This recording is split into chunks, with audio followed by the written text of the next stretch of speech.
Hey guys, it's your boy Mark, and today we're going to take a deep dive into the Tascam Model 12 mixer.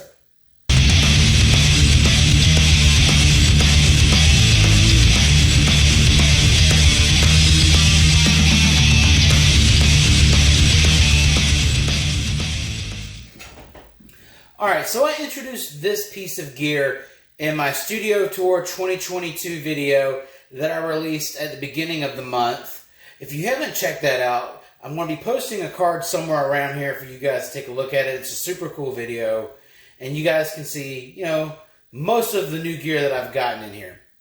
I bought the Model 12 mixer back in December of last year as a way of integrating my studio here. I've had a long history of outboard mixers and digital recorders. My first recording unit was a Tascam DP8 CD, and then a few years later I had the Tascam US 1800, which was absolutely horrible.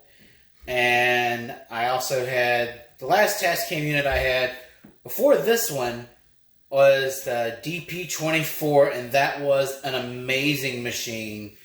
I do still kind of miss it to this day. So from a guy who's kind of produced all of his early records from a standalone unit with all the knobs and compressors built into a unit, it was very hard for me to produce inspired just by clicking a mouse and, dragging and dropping stuff on a screen. You can't always get the same integrity in a mix without controlling the parameters on, an outboard unit, in my opinion. The fader placement, the panning knobs, those make a really big difference, in my opinion. And sometimes you just can't get those in-between notches, on strictly a laptop-based system. In a lot of ways, the Model 12 helped me regain some control over the mixing and break out of that, laptop metal production phase, which I had absolutely no love for. So it was really beneficial as a mixing tool. However, I did mention in my Studio Tour video that this unit also has some serious limitations. And I'll go into that later. So enough of me jabbing about it. Let's go take a look at this unit. Alright everybody, this is the Tascam Model 12. This is your control panel layout right here. As a standalone multi-track recording unit, you have 10 tracks, fully recordable and bounceable. As a DAW controller, you lose 2 of those tracks and you have 8 tracks total. Let's get behind this and show you what we're working with as far as preamps. Alright, so this is the back of the unit, and this features 8 of Tascam's highly acclaimed ultra high definition mic preamps, combination jacks with high Z inputs built in for direct recording from an instrument. Also, you have external tethering on channels 1 and 2 for like an external effects processor and the like. And then there's also MIDI in and out foot switch and tap tempo controllers. And then you also have auxiliary inputs, sub outputs, and your main speaker outputs. This is an SBC driven unit. And from the top over here, you have your independent gain controls for each of your tracks, each of your channels. For each channel, you have a low cut of 100 Hertz if you need it. And then an instrument option if you're not using the actual mic preamp. If you're just recording straight from your instrument to this unit, you just press down on this button right here for direct recording. This is your mode switch. All the way to the right is multi-track recorder, and that's where you hear the playback that you have recorded. You can also record through multi-track as well. All the way to the far left is live, which is only 1 track at a time for single track recording. There's no real playback unless you hit the solo. And then in the middle is just PC. And that's just for monitoring as a DAW controller, surface control. Now, you can also supposedly can record with this unit as an interface. And the PC and the live inputs are active for DAW software as well. This is your independent compression control. It's, you know, a one-trick pony, but it's actually a very useful tool. Very intuitive. Just don't kill anything with it. All right, so this is your parametric EQ for each channel. It's kind of in reverse, in my opinion. Normally it's bass, mid, treb. It's the opposite. So this is your treble, your high mid, your low mid, your bass frequencies. This is for your effects channels, if you choose to have them. Any effects from the onboard effects over here. This is for each track. This is for your auxiliary inputs. Just controls how much effect you want on each of these channels. I'm so glad to have these. These are your pans for your individual tracks. Record arm buttons so you can record on the unit. Of course, each track has independent mute, independent solo, sub outputs, main outputs, and these beautiful, I think 60 millimeter faders. I really love these. They're very well built. Tascam has built a really good multi-track recorder here. And in this corner, you have your LCD screen here, which you can't see what it's on my phone because I'm using my phone to record. But this is your little menu screen where you make all your options here. This is your onboard metering system. This is your menu board here. Your menu button helps you navigate through all your screens. Self-explanatory. And these just help guide your main screen here. This is your back and forward jog buttons. So you can go to a certain spot in a song. And that's active, you know, whether you're using this as a DAW controller or a standalone unit. This is your multi-jog button.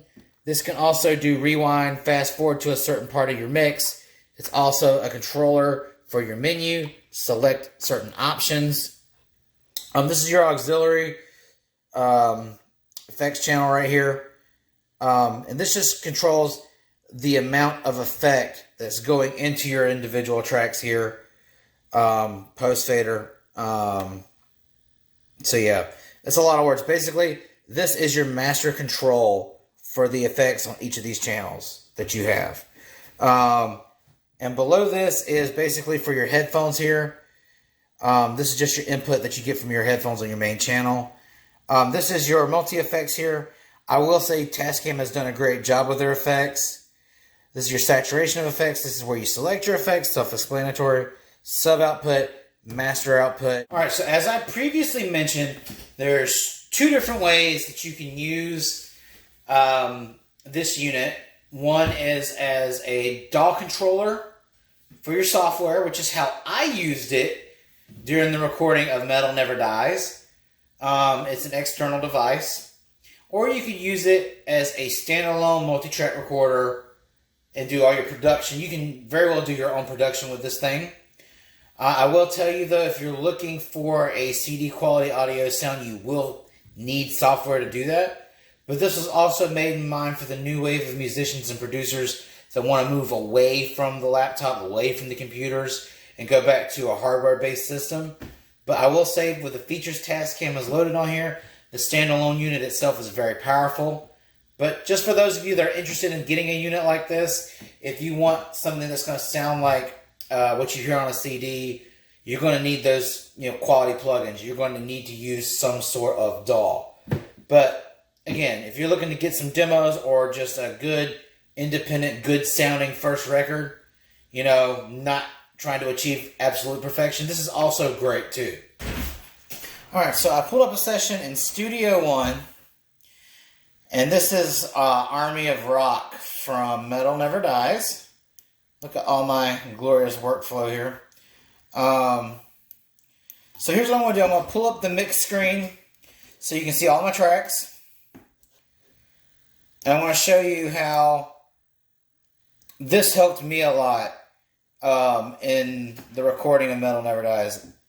So the one big thing I really needed was the ability to pan. So let me zoom in on guitar one. Alright, so watch this. I'm going to mute all the other tracks. And I want to show you that it does work rather seamlessly as a mix interface here. Let me get to a point where there's some music playing. Yeah.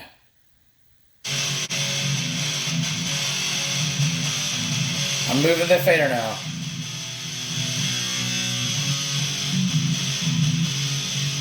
And now it's going to the right.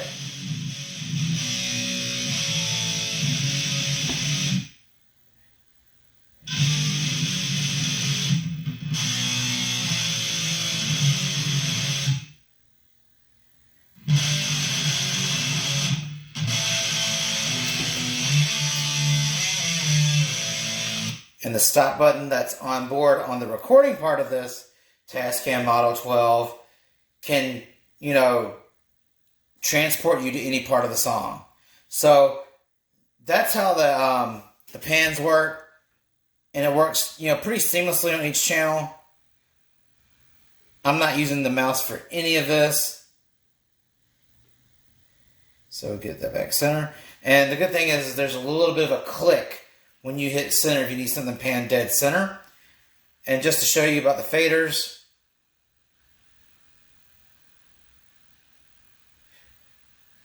I'm just coasting down one of the faders. And let me move the camera here.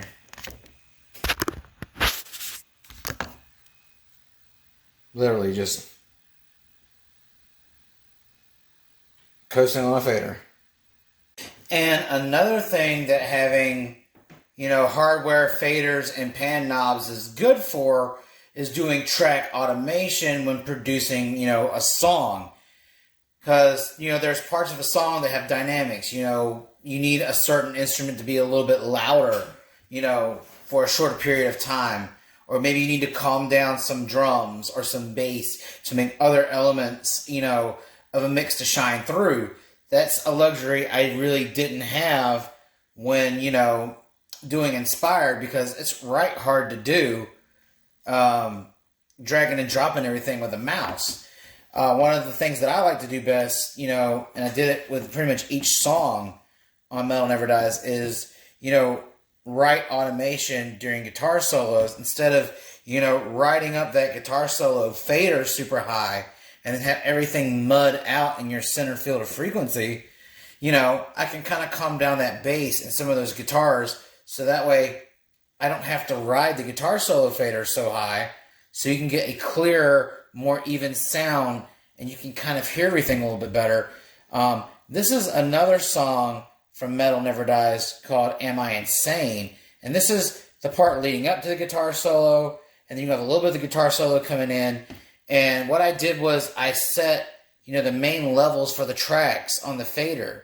And when the guitar solo comes through, I can write automation on each of these tracks, and then I manually slid down the faders during these parts to kind of get the right level for the instruments while the guitar solo is playing. So I'm going to zoom in a little bit on these, and you're going to see the drums here kick down, and the guitar tracks kick down a little bit, so that way I don't have to ride this guitar solo super high. So let's take a look at that.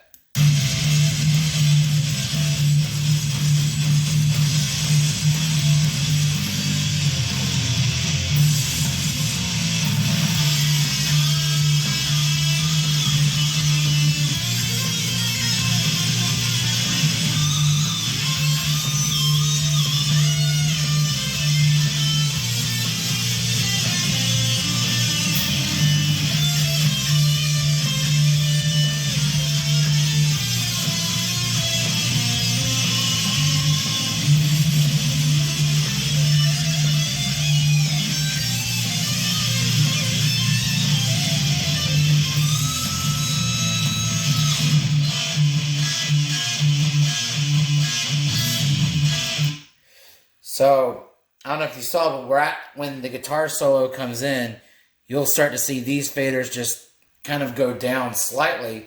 And that's because I wrote automation in with those tracks to give a sense of balance to everything in a song. So again, that was very, very useful.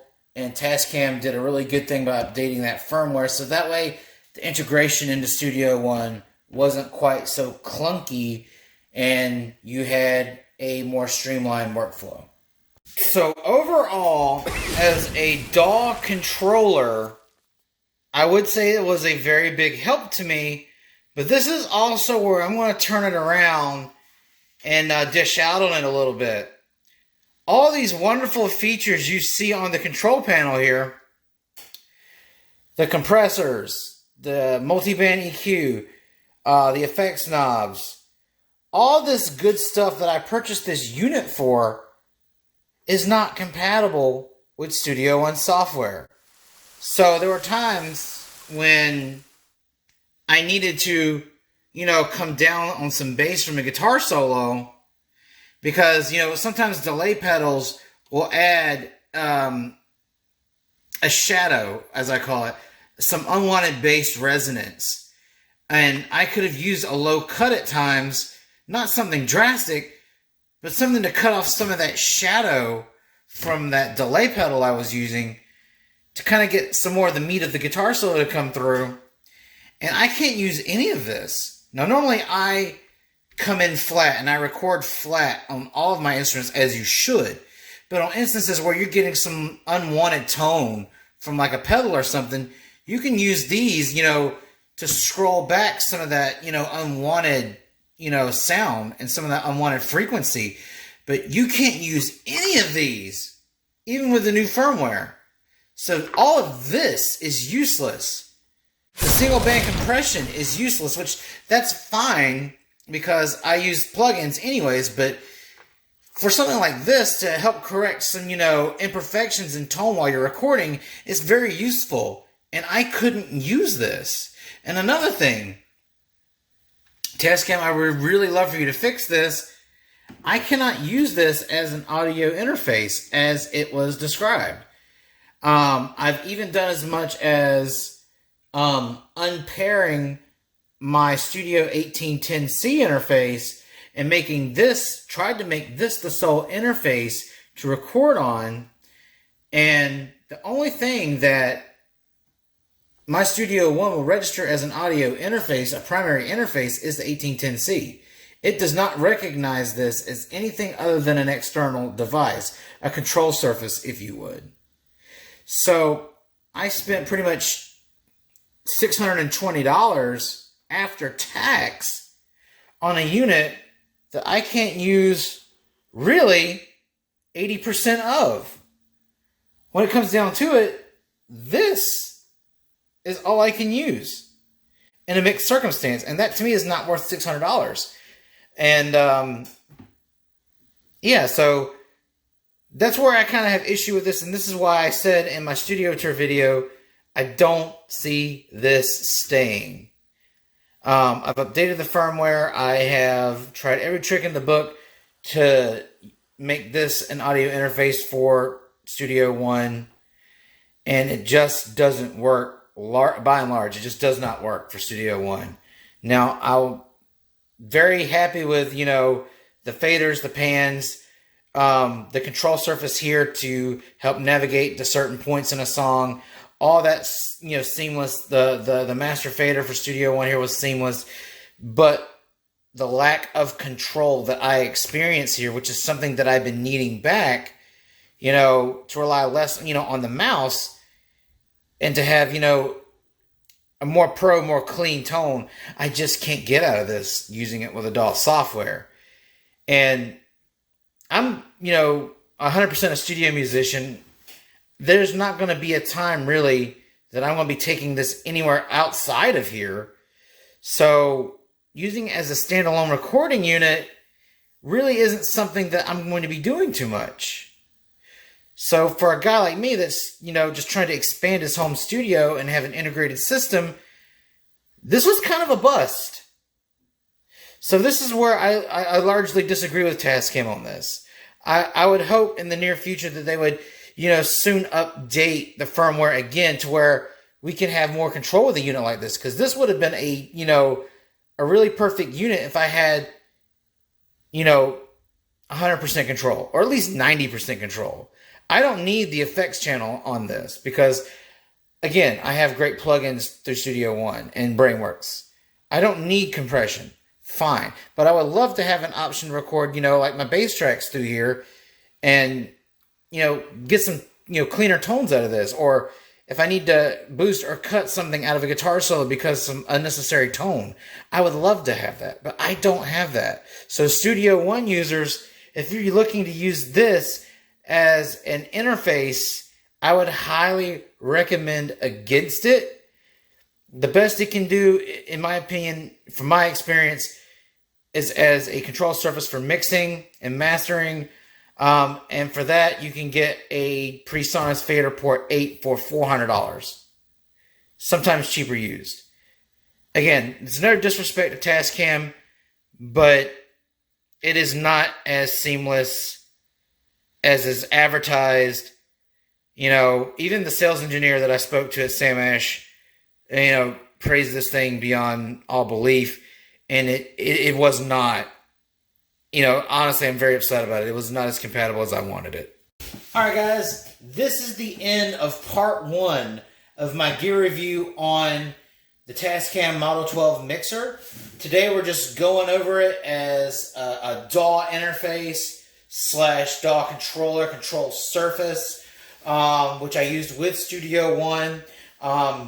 If you guys have any feedback, any questions, anything regarding the Model 12, or maybe even a solution to my audio interface issue with this unit, I am more than welcome to hear it. I would love some help.